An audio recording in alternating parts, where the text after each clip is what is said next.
आज घर में बड़ी चहल पहल थी। और हो भी क्यों ना, घर में मेहमान जो आने वाले थे वो भी घर की बड़ी बेटी तनु को शादी के लिए दिखावे की रस्म अदायगी के लिए। साधारण परिवार में जन्मी 3 बच्चों में सबसे बड़ी बेटी, एक कमरे का मकान जिसमें एक छोटा सा आंगन, पिता एक सामान्य सी नौकरी करके घर का खर्च चलाते थे। घर का माहौल खुशनुमा बना हुआ था। सबके मुख पर ताजगी देखते ही बनती थी। मम्मी खुश मगर सकुचाई सी नजर आती थी। पिता के चेहरे पर खुशी के मध्य में चिंता के भाव साफ नजर आते थे। उन सब के बीच कम बोलने और अपने संस्कारों के प्रति सजग तनु के मन में रह रहकर हजारों सवाल उठ रहे थे। कुछ सूझ नहीं रहा था। मन बड़ा ही विचलित था। तभी किसी ने बाहर से आकर खबर दी, मेहमान आ गए हैं। छोटे से मकान में चहलकदमी बढ़ गई। इधर उधर सब दौड़ने लगे और व्यवस्था को संवारने में व्यस्त हो गए। जैसे ही मेहमानों ने घर के अंदर प्रवेश किया, उनका जोरदार स्वागत किया गया और बातचीत की रस्म अदायगी होने लगी। कमरे के अंदर बैठी वो साधारण कन्या अभी भी खुद के सवालों में उलझी थी। मम्मी उसको समझा रही थी कि मेहमानों के सामने कैसे व्यवहार करना चाहिए, जो जन्म से ही सीखती आ रही थी। मगर आज उसमें मम्मी ने ऐसा क्या क्या कहा उसे कुछ मालूम नहीं था। वो तो खुद में ही उलझी थी। अचानक दरवाजे से आवाज़ सुनाई दी, बेटी तनु। हाँ पापा, सकुचाते हुए अचानक जवाब दिया। तुम तैयार हो ना बेटी?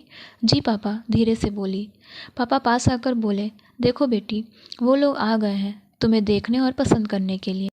मैंने अपनी तरफ से अच्छा धनी परिवार चुना है। लड़का सुशिक्षित और समझदार है। तेरा जीवन सदा खुशियों से भरा हो। इससे ज़्यादा और हमें कुछ नहीं चाहिए। बाकी आखिरी फैसला अब तुम पर है, जिसमें मेरा पूर्णतः समर्थन होगा।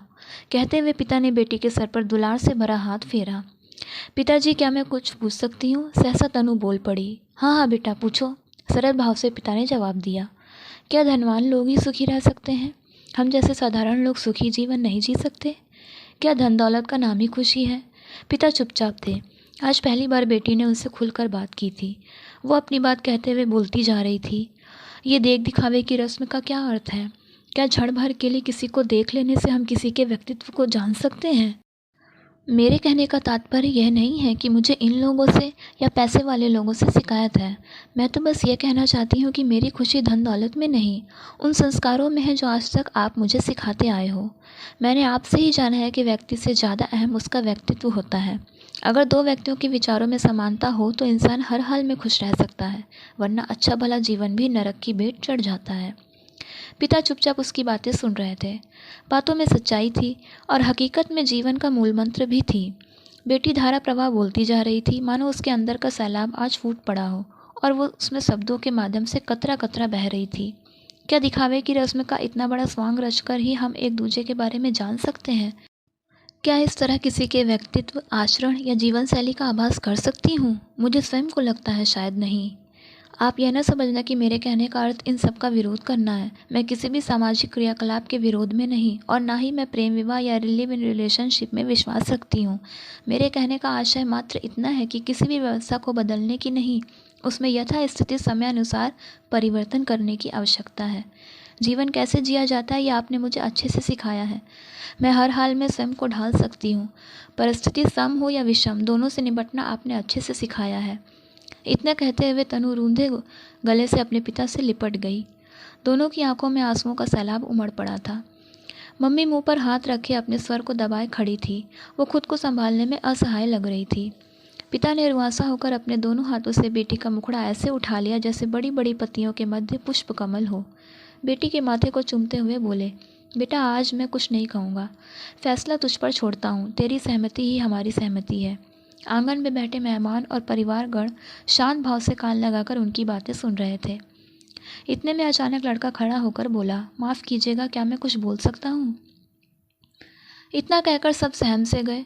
बेटी के पिता आवाज़ सुनकर बाहर आ गए और बोले, हाँ बेटा, क्यों नहीं, कहिए आप क्या कहना चाहते हैं? पिताजी, मुझे लड़की बिना देखे ही पसंद है। अगर मैं शादी करूंगा तो सिर्फ तनु से, यदि वो अपनी सहमति प्रदान करेगी तब, वरना मैं आजीवन कुंवारा रहने की शपथ उठाता हूँ और यह मेरा निजी फैसला है और मैं समझता हूँ कि इससे किसी को कोई आपत्ति नहीं होगी, यानी मेरे परिवार को भी मुझे इतनी आज़ादी देनी होगी। लड़के का निर्भीक फैसला सुनकर सब अचंभित और अवाक थे। उसके माता पिता भी उसकी ओर ताकते रह गए। किसी के भी तरकश में जैसे कोई शब्द बाण बचा ही नहीं था। लड़के ने आगे बोला, मुझे जो देखना था वो देख लिया। मुझे धन दौलत या शारीरिक सुंदरता नहीं, आत्मीय सुंदरता की आवश्यकता है। धन दौलत से तो मैं बचपन से ही खेला हूँ, मगर जो संपत्ति आज मुझे तनु के विचारों से प्राप्त हुई है, उससे मुझे आशा ही नहीं विश्वास हो उठा है कि एक तुम बदले, एक मैं बदला, इसका मतलब हम बदल गए। और जब हम बदले तो जग बदले, या ना बदले कम से कम अपनी आने वाली पीढ़ी को तो बदल ही सकते हैं। उसकी ये बातें सुनकर माहौल में हल्कापन आ गया। अंदर ही अंदर कमरे में दीवार के सहारे खड़ी तनु ये सब सुनकर रोते रोते मुस्कुरा रही थी, और बाहर का शांत माहौल फिर से खुशियों की रफ्तार पकड़ चुका था।